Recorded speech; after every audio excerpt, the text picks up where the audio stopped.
Assalamualaikum warahmatullahi wabarakatuh. Saya Muhammad Fahmi dengan NIM 250202110082.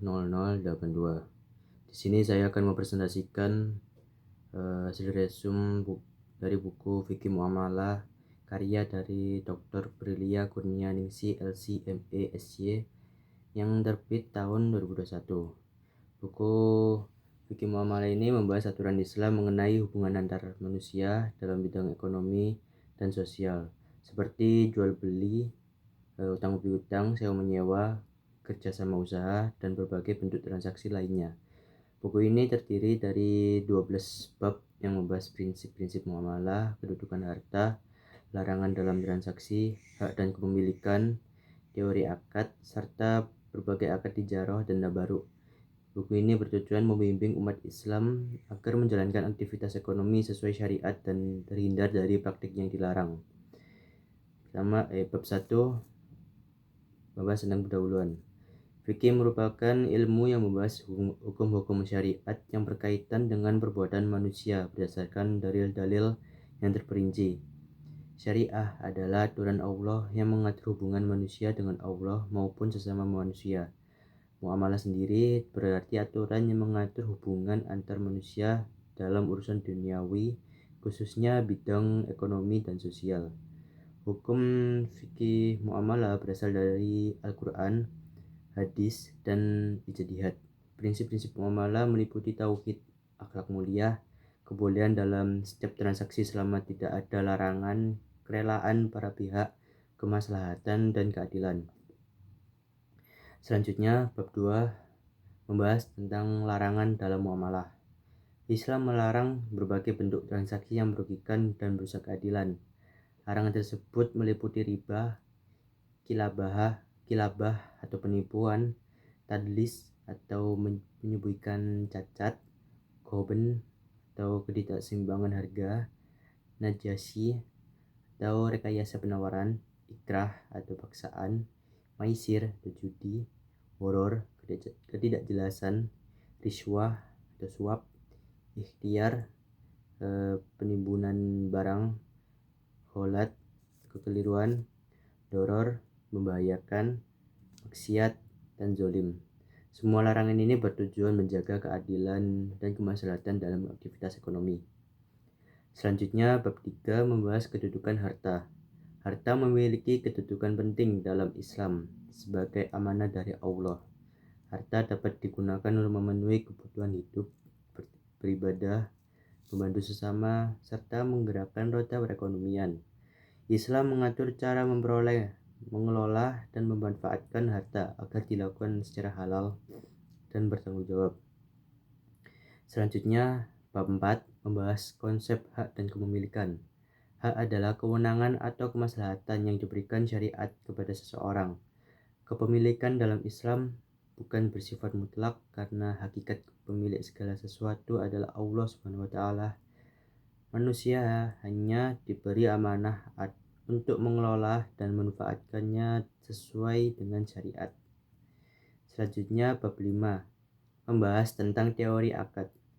Akad merupakan perjanjian yang mengikat dua pihak atau lebih dalam suatu transaksi. Bab ini membahas tentang pengertian akad, perbedaan akad dan janji, rukun dan syarat akad, hal-hal yang membatalkan akad, macam-macam akad, berakhirnya akad, serta konsep khiyar yang memberikan hak memilih dalam transaksi jual beli. Selanjutnya, bab 6 ini membahas akad tijarah atau jual beli. Jual beli adalah pertukaran harta antara dua pihak yang dilakukan atas dasar kerelaan dan perpindahan kepemilikan secara sah. Islam menetapkan dasar hukum, rukun, syarat, dan berbagai bentuk jual beli yang diperbolehkan maupun yang dilarang. Selain itu dibahas pula akad murabahah, salam, istisna, dan bentuk transaksi lainnya yang berkembang dalam ekonomi syariah modern. Selanjutnya bab 7 membahas tentang akad ijarah atau ijarah dan syirkah. Ijarah adalah akad pemindahan manfaat suatu barang atau jasa dengan imbalan tertentu. Sewa menyewa. Sirkah merupakan kerjasama antara dua pihak atau lebih dalam modal maupun usaha dengan pembagian keuntungan sesuai kesepakatan. Sirka dibagi menjadi sirka amlak dan sirka ukut dengan berbagai bentuk turunannya. Selanjutnya bab 8 membahas akad ijarah, mudharabah, musakhoh, muzaroah, dan muqabarah. Bab ini membahas berbagai bentuk kerjasama usaha. Mudharabah adalah kerjasama antara pemilik modal dan pengelola usaha. Musakhoh berkaitan dengan pemeliharaan kebun, sedangkan muzaroah dan muqabarah merupakan kerjasama pertanian dengan sistem bagi hasil antara pemilik lahan dan penggarap. Bab 9 membahas akad tabaruk, khot, rohan, dan hiwalah. Khot adalah pinjaman tanpa tambahan keuntungan. Rohan adalah akad gadai sebagai jaminan utang.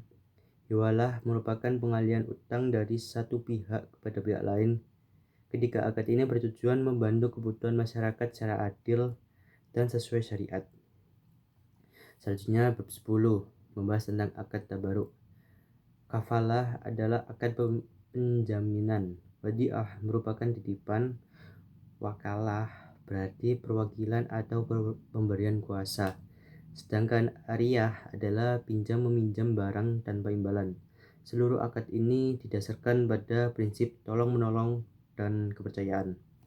Bab 11 membahas tentang sedekah dan hibah. Sedekah merupakan pemberian yang dilakukan untuk mencari ridha Allah.